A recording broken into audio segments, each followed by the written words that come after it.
Life imitating story, imitating life. Like, there is some crazy kismet connections that we have talked about all evening. And the next story is probably going to blow y'all's minds, but it was already planned to be told. And so we're going to welcome Yvonne Rucker up here because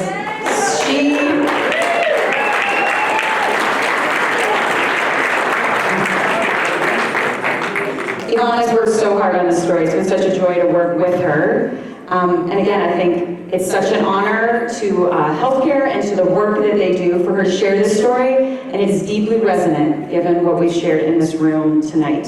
So I think it's really important that she come up here. And Yvonne Rucker began visiting Paradise Valley in her early 20s, and of course fell in love with it. And she and her husband Dane, hey, he's just behind that camera. They moved from Minnesota to live here full-time in 2015, and since then she has kept herself busy working with the Community School Collaborative, incredible organization that we love, yes, a local education nonprofit, as well as participating in theatrical productions at the Shane Center in Opera, Montana. She is an avid fan of the Moth podcast, storytelling podcast, of course. It's about time she took the stage herself. This is her storytelling debut. Yvonne is a gift to this community. Y'all give it up to Yvonne Rucker.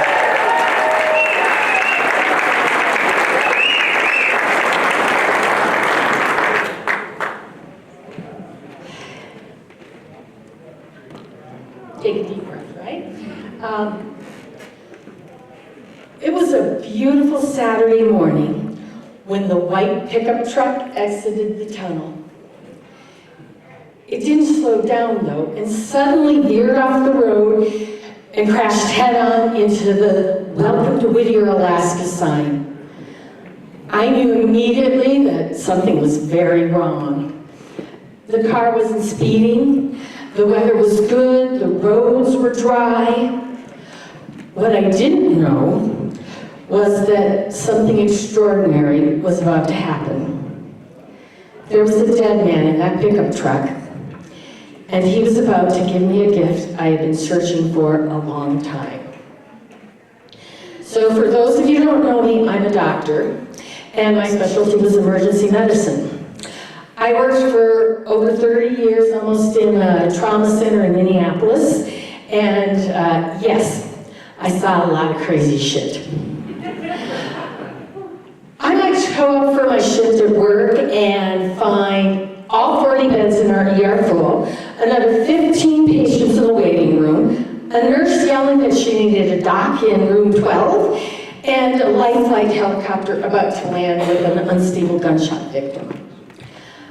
I would spend the next 12 hours going from patient to patient, and even finding time to grab a bite to eat or take a pee was a challenge.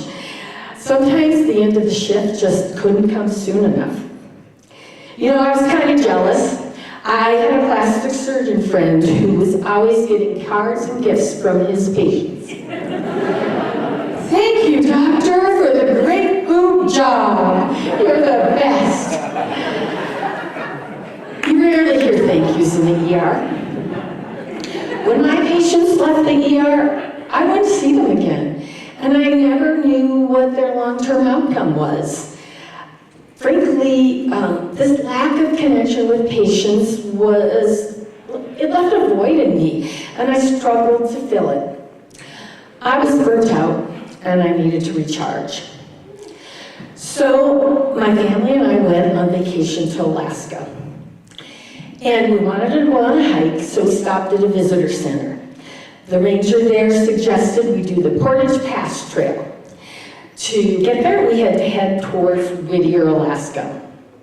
Now, it was a sunny day, but Whittier is notorious for having terrible weather. Alaskans joke that it's always shittier in Whittier. It's a very remote town located on Prince William Sound. And there's only one way into Whittier. It's a road, and it runs through a narrow 2.8 mile tunnel. It's the longest tunnel in North America. One-way traffic goes into Whittier on the hour and out on the half hour. So we followed the ranger's directions, go through the tunnel, past the Welcome to Whittier sign, take an immediate right, and then cross the railroad tracks and another right. It was at this exact moment that the white pickup truck crashed into the concrete welcome sign. I jumped out of the truck, I was across the tracks, and I jumped out of our car, actually, we didn't have a truck. And I crossed the tracks, and I was at the truck while airbag propellant was still in the air. There was a blonde woman in the passenger seat, and she was screaming that the driver had passed out. Slumped over the steering wheel was a man. He was unresponsive and not breathing. I checked for a pulse. He had no pulse. My adrenaline kicked in and I started to pull him from the truck. I quickly realized that he was far too heavy for me and I was going to drop him on his head. If he wasn't already dead, I might kill him. I'm a nurse, a woman yelled, and she ran out of another car and she helped me lower him to the ground. I'm a doctor, I said. This guy's in cardiac arrest. You know CPR, right? And she nodded yes. Well, to tell the truth, I had never done CPR outside of the hospital before. In the ER, I would put a breathing tube in patients' lungs, and we don't do mouth to mouth. And we have a machine that does chest compressions, and lots of staff to help out. But I was on the side of a road in Alaska. And so for the first time ever, I placed my mouth on this stranger's mouth, and the nurse and I began CPR. 2 police officers showed up pretty soon, and they told us that there are no medical services in Whittier. An ambulance was going to have to come from the other side of the tunnel, or a life flight from Anchorage. They had called it in, but it could be an hour before any help showed up. What can we do to help, they asked. I need a defibrillator, I said in between mouth to mouth. Do you have one? There was one back at the station, and so they left to get it. So, in the movies and on TV, almost everyone who gets CPR is revived and recovers completely. But in the real world, your odds are not that good. If you have a cardiac arrest outside of the hospital, your chance of survival is only 5 to 10%. Every second until your heart is restarted counts. And it had already been at least 10 minutes since the accident, and another 10 minutes passed until the defibrillator arrived. When it did, we hooked it up to the patient. Stand back, said the defibrillator in the robotic voice it has. It delivered a shock. Continue CPR, check for pulse. I felt the man's neck, no pulse. Stand back. Another shock was delivered. Rhythm detected. Check for pulse. I felt the man's neck again. And this time, there was a pulse.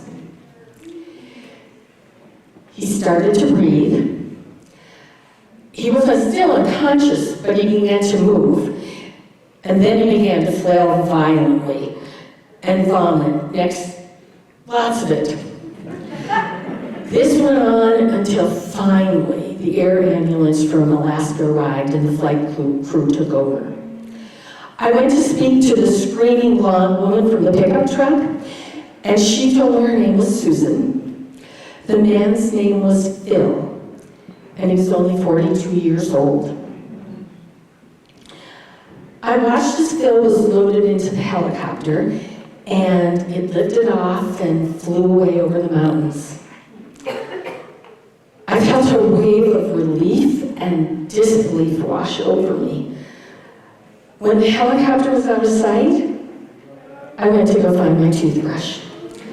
Mouth to mouth is gross. 2 days later, I made some calls, and I found out that Phil had survived. He was awake, in stable condition, and had no evidence of brain damage. He had beaten the odds. I felt compelled to call Phil when I returned home from vacation.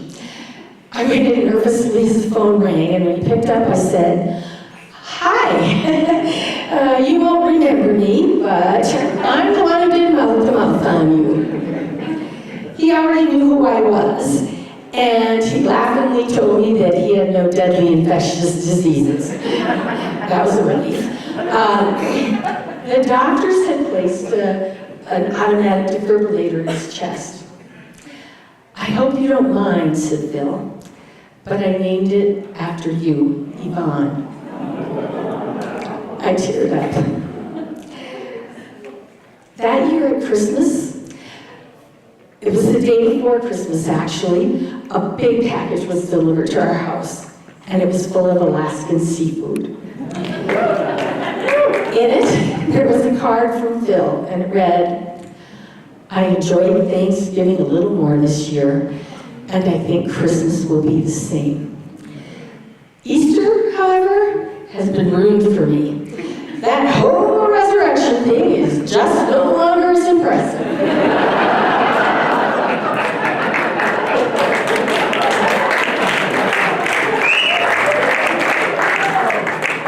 I owe my life to you, and I will be forever indebted. 10 years later, Phil had a flight layover in Minneapolis, where I live. On a blizzardy winter day, I drove to the restaurant and finally met Phil alive. When I saw him, I jokingly said, "You look pretty good when you aren't dead." Over dinner, he confided in me that Susan, the blonde woman from the truck, wasn't his wife. She was his secretary. And they had been having an affair. Okay. But when given a second chance at life, he broke it off, and he and his wife reconciled, and they were still happily married. So don't be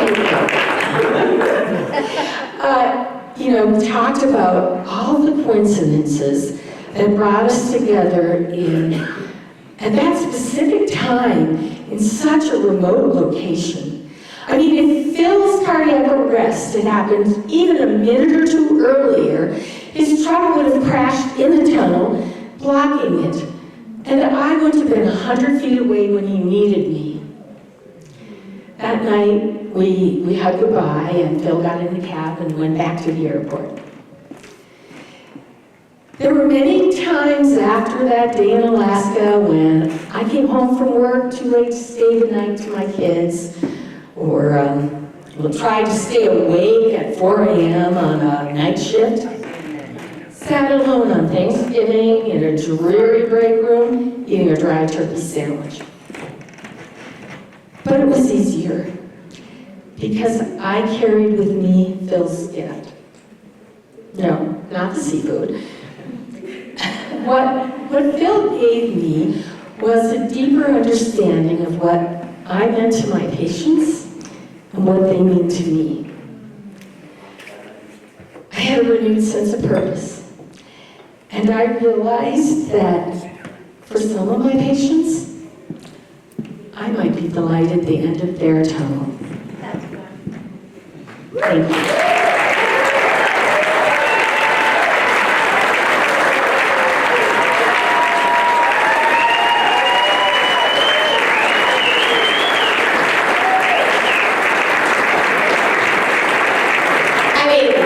Can you believe it?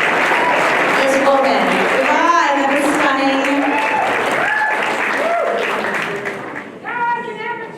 Yeah.